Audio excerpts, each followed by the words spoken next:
परवा गेले का पंचायत समितीला, मी तो व्हिडिओ टाकलेला. आणि जाताना मी काय केलं, रेनकोट घालून गेले. तोच व्हिडिओ मी टाकलेला. पण रेनकोट घालून जायला नको पाहिजे होतं, गाडी मोठी घेऊन जायला पाहिजे होतं. घरात सगळे सांगत असताना मी कोणाचं ऐकलं नाही आणि तशीच गेले तर असा भन्नाट वारा, विचारू नका. पाऊस इतका की त्या पावसामुळं तोंड आणि तोंड असं चोपून काढत होतं, लागत होतं, इतकं हात लागत होतं. आणि ह्या कोटाची वरची टोपी घातलेली, ती टोपी अशी वाऱ्यानं उडून पाऊस डायरेक्ट केसांमध्ये जात होता. 4-5 वर्ष दवाखान्याचं तोंड पण नाही बघितलेलं, पण आज बघावं लागणार आहे. कारण स्वतःचा आगाऊपणा, स्वतःची काळजी न घेता गेले. आता आगाऊपणा पण म्हणू शकणार नाही, कारण मला तुम्हाला तो भाग दाखवायचा होता की व्हिडिओमध्ये आमच्या इकडं या खिंडीत कसा असतो निसर्ग, किती छान असतो वगैरे, असं मला दाखवायचं होतं. म्हणून मी ॲक्टिवा घेऊन गेले होते, जेणेकरून मला शूटिंग करता यावं म्हणून. तर मी शूटिंग करायचं म्हटलं की पाऊस काय थांबत नव्हता. का पाऊस, इतका वारा आणि खिंड, गाड्या, ट्रॅफिक जाम. म्हटलं येताना तर करायला मिळेल, इथं थांबू तिथं थांबू, पण नाही. मग कोट घालून मी गेले होते ना. जाताना भिजलेला, वरती तोंड, वरती म्हणजे पश्चिमेकडं, खालती म्हणजे पूर्वेकडं, भिजलेला कोट. आणि परत येताना पण, जाताना पुढून भिजला, येताना पाठीमागून भिजलेला. तशीच मी गेले बाजारात. त्या दिवशी गुरुवार होता, मार्केटला गेले. तसंच अंगावरती घार सगळं काढल्यामुळं काल मी चूल पेटवली. चुलीवरती अशी मस्तपैकी डोकं वगैरे, कानाचं चोबं वगैरे, मग काय ते शेकून घेतले. पण काय बरं वाटलं नाही, खूपच अंग दुखायला लागले. आता मला दवाखान्यात जाण्याशिवाय काय. 4 दिवसापासून आम्हाला खेकडी करत होतो आम्ही. खेकड्यासाठी बरेच ठिकाणी मी जाऊन आलेले. अचानक आज सोन्यानं खेकडी आणून दिली, कारण आता रसवंतीचं बंद असल्यामुळं सोन्या घरी, तर सोन्यानं खेकडी आणून दिली. त्यानं स्वतःच बादलीत आणून टाकली. त्याचा त्यानं बंदोबस्त करून गेला. ह्या बादलीत खेकडी ठेवलीत आणि त्याच्यावरती जड असं त्या खोऱ्याचं, एक जुन्या खोऱ्याचं होतं, ते जड आहे. ते त्या खाण्यात जायला मला अजिबात आवडत नाही. मगापासून पाय निघेना झाला आहे, पण कधीतरी जावं लागतं, बरं वाटत नाही. ठीक आहे, आता मी जाणारच आहे.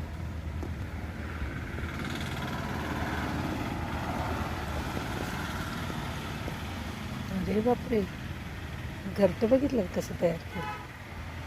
बहुतेक याच्यातनं आता निघून गेले. बघूया, बघा घरटं काय कौशल्य ना निसर्गाचं.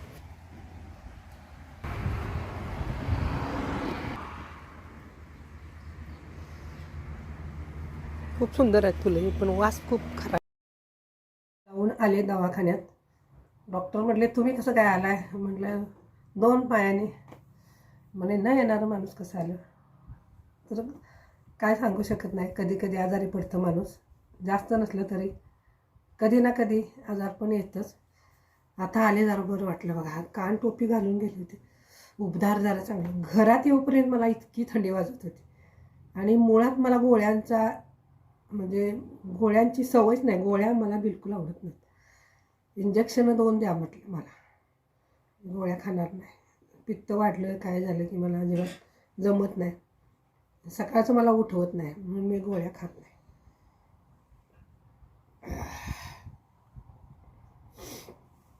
आता घ्यायचा आराम, नंतर पुढचं काम करायचं. पुढची कामं असली तर झोपून तर कसं चालेल सांगा, असा विषय असतो. काय ना काय करायला लागतं. तर चला, आजचा आजाराचा विषय जरा मागं पाठीवर टाकायचा आणि आजचं काम आपण करायचंच, बंद करायचं नाही. पूर्वी ना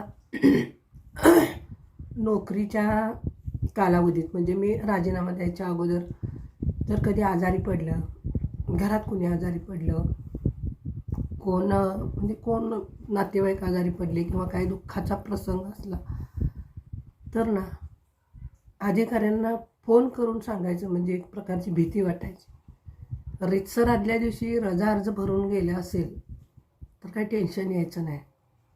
किंवा क्वचित प्रसंगी स्वतः जर आजारी पडलं तर एक दिवसाचा आराम काय होत नव्हता.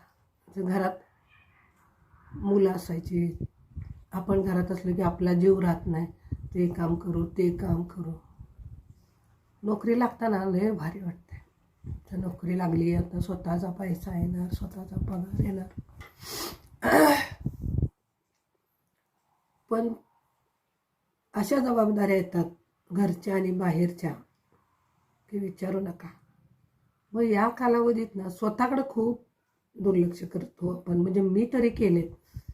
आणि मला खूप भीती वाटायची कुठल्या अधिकाऱ्यांना विचारावं, मी जाऊ का थोडा वेळ, म्हणजे हेच बाहेर जरी काय काम असले, बाबा आता सकाळच्या सह्या झाल्या, दुपारच्या झाल्या आणि अचानक काय फोन आला काय आला, तर वरिष्ठांना विचारायचं म्हणजे खूप भीती वाटायची खूप. आता आज ना मला वाटते मी अजून म्हणजे राजीनामा दिल्यापासून VRS घेतल्यापासून आता आजारी पडले मी. एवढी पण काही जास्त नाही पण आहे. तर एवढा जरी आजार असला, कणकणी असली, तर दिवसभर मग सकाळी जर ताप वगैरे आला असला किंवा काय दुखत असेल तर दिवसभर कुचंबना व्हायची, कुचंबना. आणि मग संध्याकाळी आलं की घरातलं काम करायला लागायचं. असे बरेच अनुभव आहेत. भले माझं स्वतःचं दुखणं थोडंसं कमी असेल, पण घरात पोरं होती, सासू सासरे होते आणि त्या गोष्टी ना आता आठवतात. म्हणून मी VRS घेऊन स्वतःच्या स्वातंत्र्याची जी माझी उर्मी होती, इच्छा होती, तिचा मीच गौरव केला. आज सकाळपासून मी झोपले, आराम केला, मला बरं पण वाटायला लागलं. मगापासून मनात यायला लागले की जर मी आत्ता यावेळी शाळेत असते, जर असं झोपायला मिळालं नसतं. सकाळची शाळा, आज शनिवार आहे, सकाळच्या शाळेला जाऊन येऊन काय नाही काय घरातली कामं आटपून मग झोपायचं, ते पण तासभर. म्हणून ठरवलं की बाबा आपण थोडं स्वातंत्र्य घ्यायचं आणि स्वतःच्या मनासारखं थोडं तरी जगायचं. असा विषय झाला. आणि बऱ्याच गोष्टी कारणं होत्या. पण ओव्हरऑल व्हिडिओचा उद्देश हाच की आता मला कोणाला विचारावं लागत नाही, मी थांबू का, मी जाऊ का, मी आजारी, निवांत दिवसभर विश्रांती घ्या, बाम वगैरे लावा, औषधं घेऊन या, गोळ्या खावा, इंजेक्शन घ्या. तर हा व्हिडिओ बनवण्यामागचा हेतू हाच होता की आज मी खूप म्हणजे मला स्वतंत्र वाटतं. तो काळ मला आठवला की अजून पण अंगावर काटे येतात.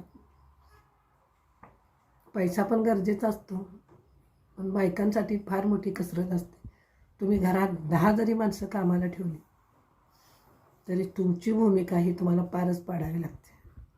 असं आहे.